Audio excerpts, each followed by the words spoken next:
around 40 minutes, and we'll have probably 10-15 minutes for Q&A session. Whenever you have a question, please use the Q&A button at the top of your screen, and when the presentation finishes, we're going to look at the questions and try to answer them. But also, if you have further questions, you can also contact us at our email addresses or myself personally. Send me an email or give me a call. And also at the end of the presentation, you're going to receive a link to the recording and the slides which I'm going to show you today to refer to them afterwards. Thank you. Thank you for joining.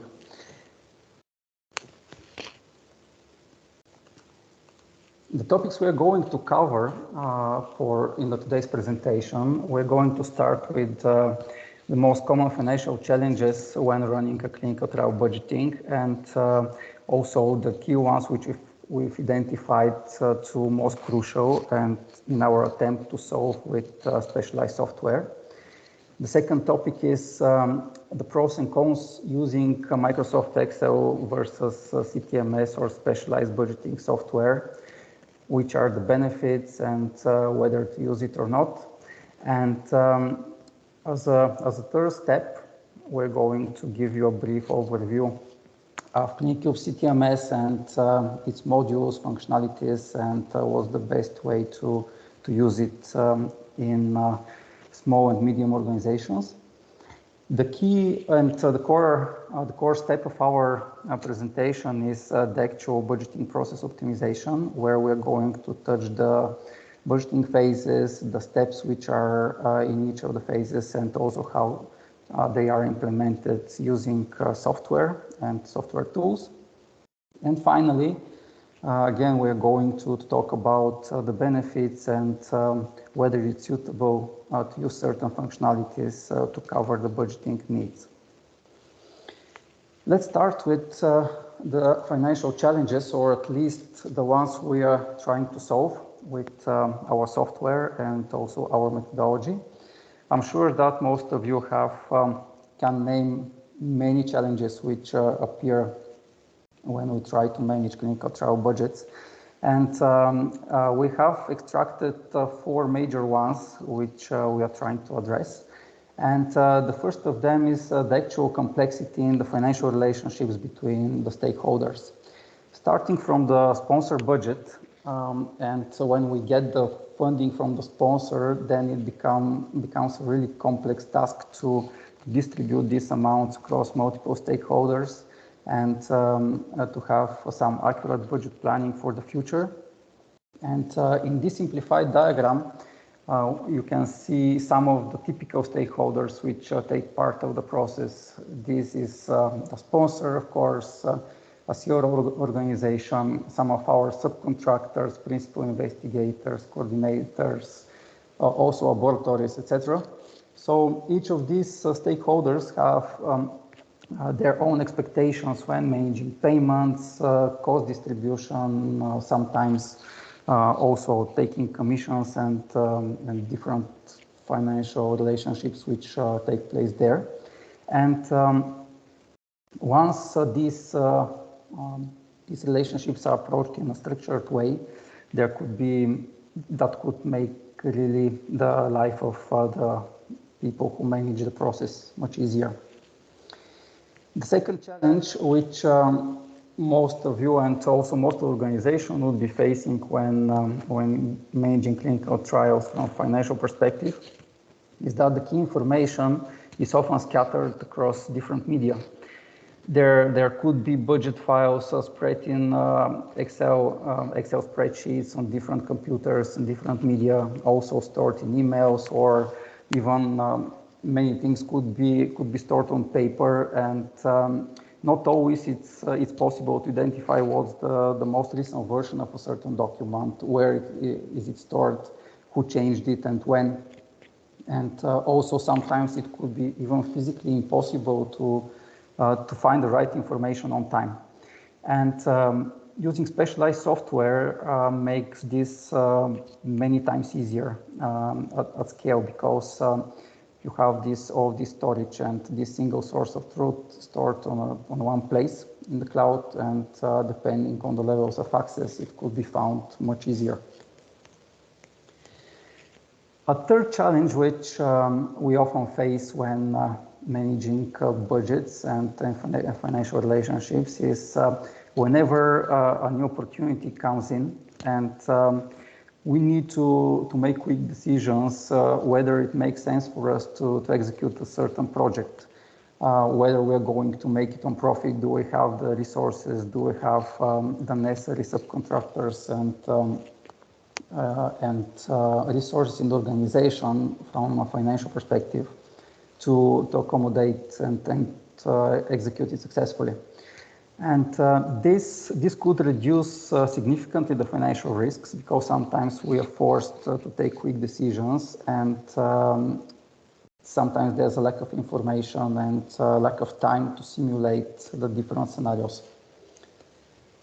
And the fourth challenge, which we are trying to solve, is the unclear future payments, and basically it goes out a bit outside of the actual budgeting of the trial. But whenever we go to the execution phase and the particular payments start running month by month, it's crucial to know which payments are due, when to expect them, when to expect payments from the sponsor, and when our subcontractors are due to be paid, and for which activities. And using specialized software makes this also a whole lot easier, because of automated reminders, real-time dashboards, and other functionalities which practically assist the coordinators to do this more efficiently. Of course, an obvious choice for many of you when approaching such challenges would be Microsoft Excel, and it's some people call it the king of the software, because it's probably one of the most flexible software packages on the market for many years.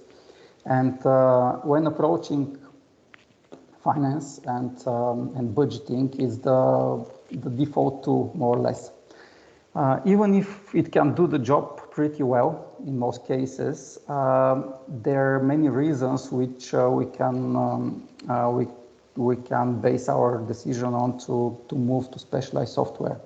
We have picked a few which maybe are the most important ones.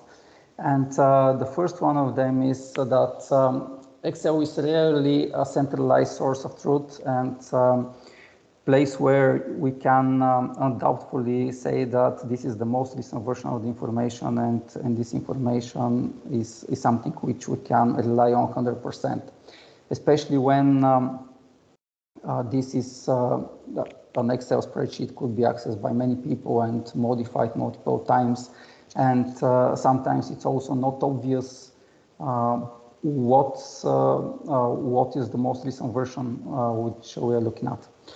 And also Excel spreadsheets could be quite error prone, especially if we use some old templates to add new budgets into them. There are some legacy formulas which could be added to the file, and sometimes they are not immediately obvious for the people using the spreadsheet. And sometimes this could play us quite bad jokes when looking at this data in the future, let's say a few months after the budgets are approved. And sometimes we ask ourselves why this is there and who added it.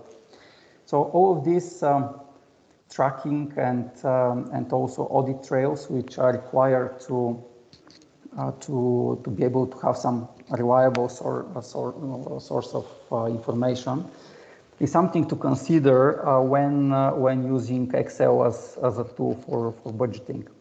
And last but not least, when the organization grows, and at some point the regulation and the actual requirements for compliance can be really crucial to comply with this with all the regulatory and law requirements.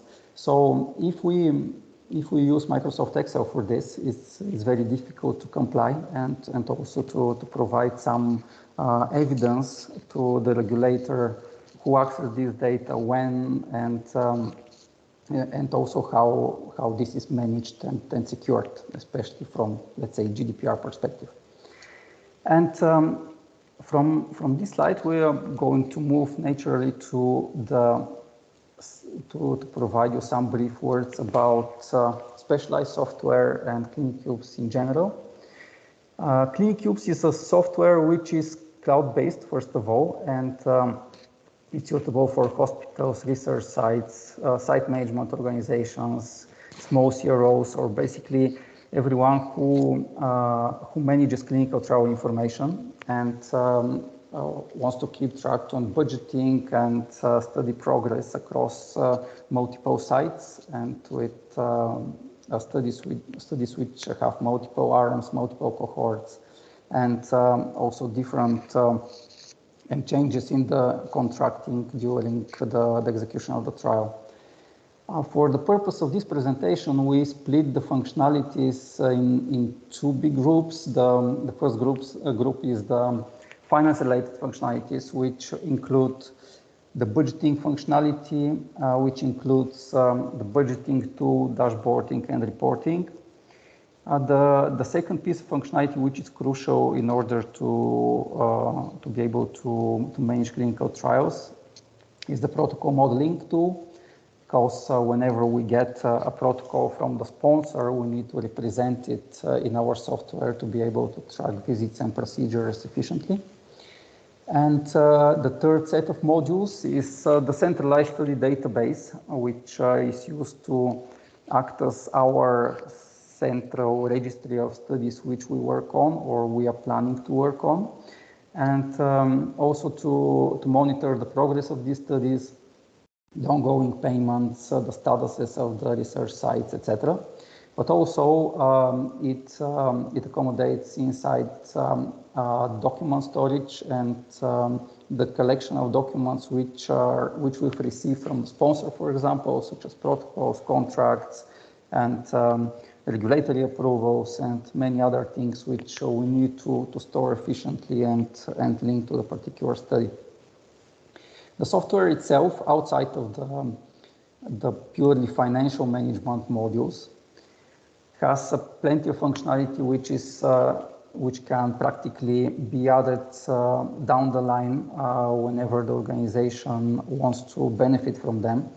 And that includes patient enrollment, for example, visit schedule management, and basically whenever a patient comes for a visit and procedures, some flexible reporting tools which can be used by the research sites to report certain activities and visits. Regulatory process tracking, some sophisticated patient randomization algorithms, and last but not least, the ability to integrate with existing systems in a hospital, research center, laboratory, external CTMS systems, and electronic data capture, EDC, and electronic CRF systems. All right, so now we come to the topic of the clinical trials budgeting. And we have identified some of the key challenges, learned about some of the abilities of Clinicubes and why we would use specialized software against Microsoft Excel. And now let's deep dive into the actual process and the methodology which we're using for budgeting clinical trials and the actual software tools which act as a backbone of this methodology. How do we manage budgets? The budget management, which is implemented with Clinicubes, consists of 3 phases. The first phase is called the system setup and study preparation. The second phase is the actual budgeting and budget preparation and scenarios. And the third phase, which could be also optional for particular organizations, is the actual tracking or study progress tracking. which the organization can decide to implement or not to implement, depending the way it operates. So let's say a new study arrives and we want to budget it and create different scenarios. This is the time when we receive the documents from the sponsor and we need to go through the budgeting process. The first step, which is in the first phase, is actually the price list management, which requires collecting price list information about the services which are provided by our vendors, but also the services which provide ourselves as an organization, because some of them could be done internally, some of them could be provided by vendors and subcontractors. The second step in the study preparation is the modeling of the study protocol. And these two are the actual prerequisites of the actual budget preparation phase, where we need to execute 3 steps. The first step is the sponsor budget, or our income component when we talk about budgeting. The second step is our expenses component, or the actual mapping of the services and procedures which are listed in the protocol by the sponsor. And the third step actually is the creating different variations and different budget versions to play through different scenarios, and the option to choose the best fit, the budget which we mark as approved, and base the execution of the study on these numbers. And the actual tracking phase requires the creation of so-called site contracts, and each of the research sites we work with can receive its separate budget, which is derived from the main budget version. And the progress tracking is the actual process of reporting of the visits and activities by the sites. So we can monitor the execution of the study in real time, and also match whether we exceed the budget, whether we are under budget, and actual profitability and payment dues to each of the sites. Now we are going to go into some detail into each of these phases, starting from the study setup and system setup and study preparation. Once we talk about system setup and study preparation phase, it's important to mention that the actual system setup is done once when the system is being implemented, and there's some ongoing support process which is required down the line. But in order to have the system ready for adding new studies and creating budgets for them, we need to, first of all, to import or input some information about the stakeholders and people and organizations we work with. That includes research centers, laboratories, personal contacts, and principal investigators, for example, physicians, and whoever else is involved in our mini ecosystem we work with, and the people who we have some financial and some payments to issue, and people who take part of the studies.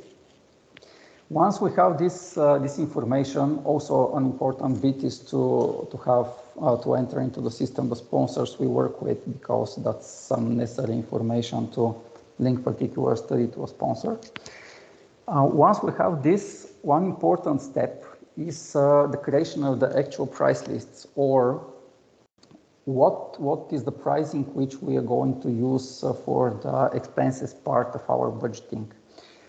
As mentioned before, some of the services could be provided by our own organization, but others could be provided by multiple external organizations which we work with as subcontractors, or if we are a big hospital, they could be some clinics in the hospital, laboratory, pharmacy, and different other stakeholders who take part of the study.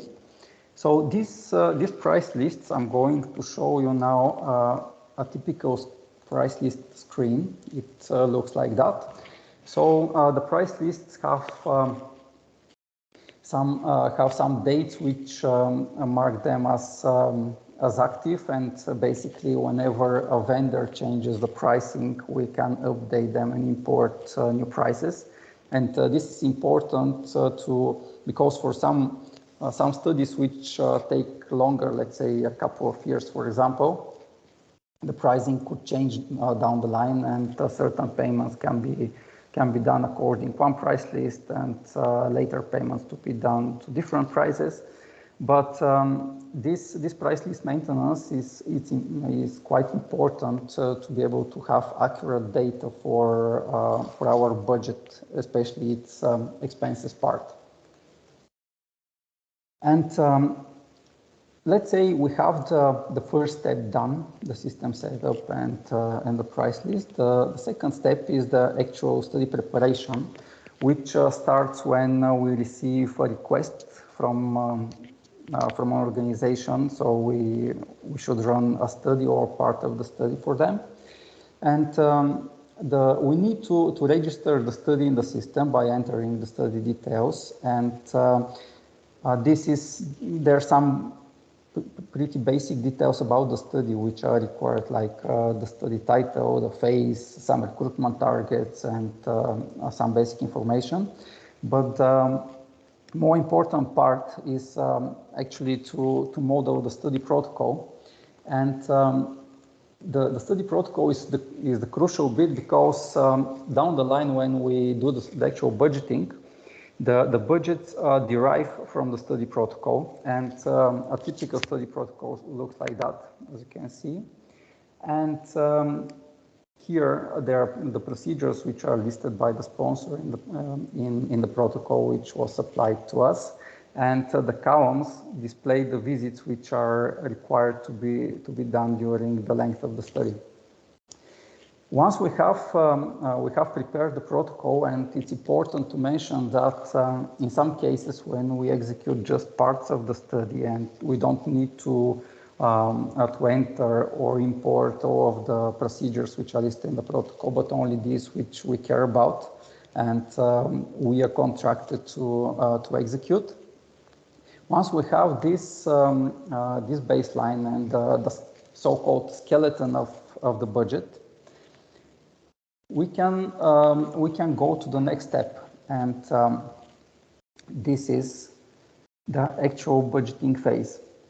As we've mentioned before, the budgeting phase has 3 steps. The first step is to define the income or the sponsor budget. The sponsor budget is actually its template is generated automatically by the protocol, and we use it as a baseline. So once we go back to the software and open a typical sponsor budget, we can see that the protocol which we've already created, it's automatically displayed here. And what we need to do is to practically to input the payments which we expect from the sponsor for each of the procedure. And this is based on what is contracted and our arrangements with the sponsor. But pretty much you can see that for the first day of the study, the screening, we're going to take informed consent, height check, ECG, etc. And these are the prices which were going to be paid by the sponsor for these procedures. There are many different settings which could be done on the sponsor budget, of course, to track overheads, which is a common way to approach this for some unplanned costs.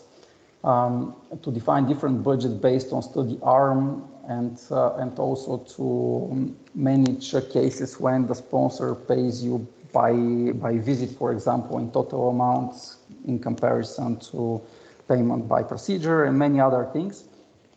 But defining the sponsor budget and is the way to create our income component. And once we have it, then we can move forward to our expenses component. And this is the time when we need to do a small mapping exercise. So in many cases, when we receive the protocol from the sponsor, and the sponsor says, I'm going to pay you X amount for a particular procedure, this procedure rarely matches to one-for-one to the services which we provide or our vendors provide. And that's why the step for building the expenses part is called service and procedures mapping. And a small example which is shown here is the physical examination. A physical examination procedure which is requested by sponsor actually consists of 3 services which we need to provide. The first service is to measure the blood pressure, the second service is to measure the patient weight, and the third service is to measure the patient height. And but the sponsor doesn't just mention this in the descriptions of the procedures, and we need to split them and cost them service by service based on, let's say, our vendors or our own price list. So here we can just choose how many services from ours and our vendors are matching to each procedure of the sponsor.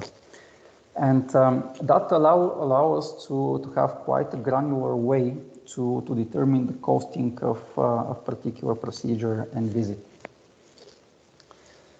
The third step is once we have the income component and the expenses component, now we can do the budget versions.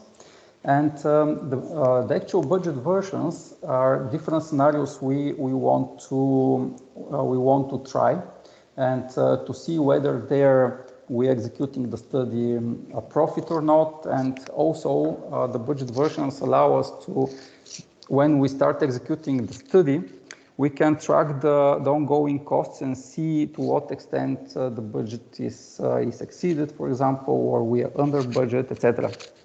There are multiple settings of the budget generation versions.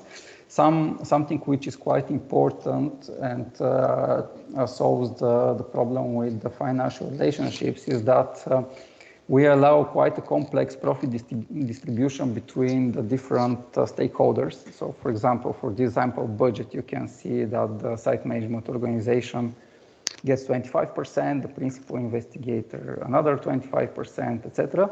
But there are many ways how to split the payments and the profits or revenues, and the actual tool has quite a lot of flexibility from that perspective.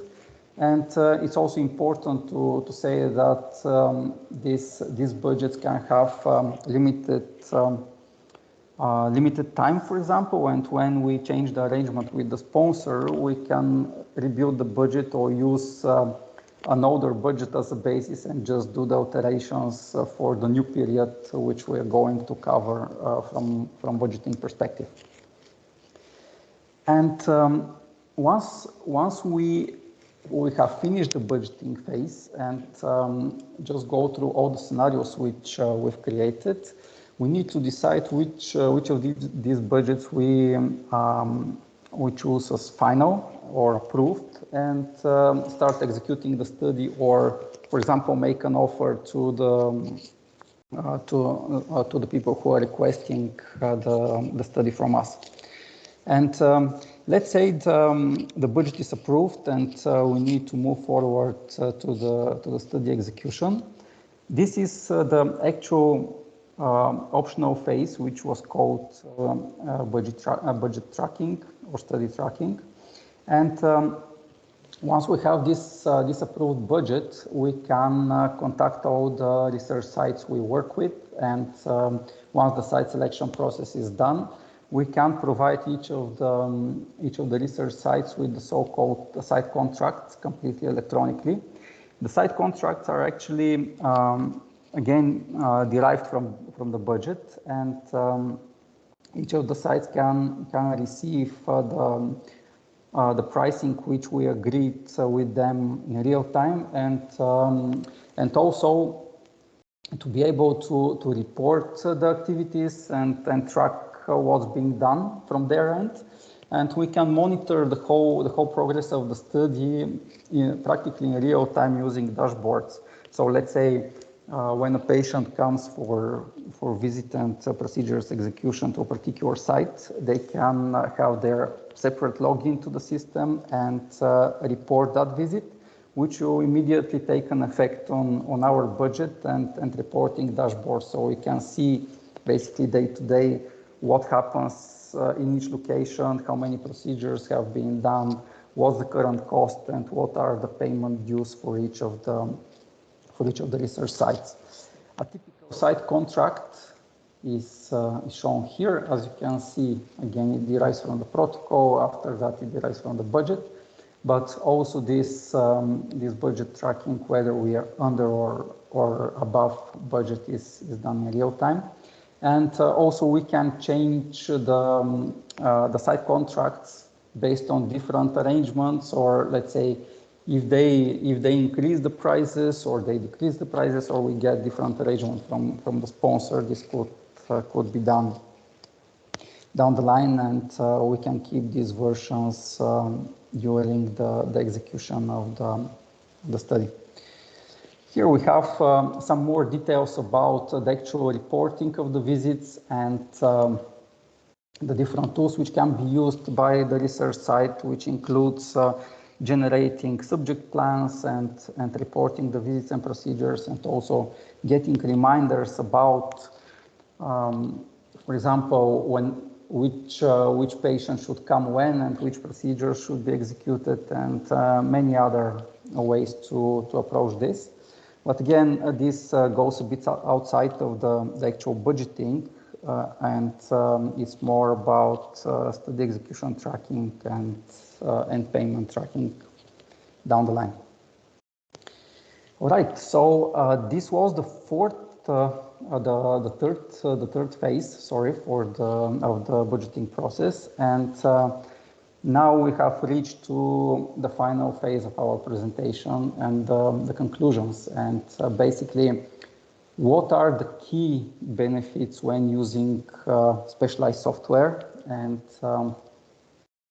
why we would use that, and why we would, let's say, invest into systems which help us to budget and execute clinical trials. We have identified three major ones, and of course the first one is the standardized methodology, and we believe that having methodology and a standardized way to approach this process is really beneficial, because it's a common case when each budget is approached differently, the structure is different, the columns are different, the formulas could be different, etc. And also the steps which are taken to go through different scenarios and approvals could be different, and which actually can be a burden for an organization. But having standardized tool and the standardized methods also would allow the organization to grow and to train and onboard more people, and this stuff will work the same way, in standardized and easier to track. The second benefit is, as we've mentioned, the single source of truth, and we believe that this is a real challenge for many organizations. We need to be sure what's the most recent information that is stored securely on a single place, and the ability to make quick financial decisions, because we need to be able to respond fast to requests for new studies, or for to whether we need to take an opportunity or not. But also, when we execute studies, we need to make also quick decisions and have the ability to identify what goes over or under budget, and whether there are delays in the payments, whether we need to pay someone on time or we are late, and there are many needs to be able to do this quickly and react fast, especially when it comes to financial relationships. There are many other benefits which we can think of, but probably the final notes about the specialized software that effectively it can grow together with your organization, and even if let's say only a certain process like budgeting is implemented at the beginning, and you can decide at some point that you can use let's say the tracking functionalities and the reporting functionalities, patient enrollment, and just build brick by brick, as they say, the foundations of a standardized process, and to be able to execute clinical trials faster and more efficient. This was our final slide, and now we have reached the phase of our presentation, which we can go to any questions which were asked from your side. And I'm going to open the Q&A section to see whether we have any questions. I cannot see any. Let's see in the chat. Okay. There are no questions so far, as I can tell. But if you have any further questions or requests, you can use the emails and our contacts from the website. And remember that you're going to receive a recording of this presentation and also the slides on email. Thanks for the attention. Thanks for the time. And good luck with managing clinical trials and more efficient budgeting. Thank you.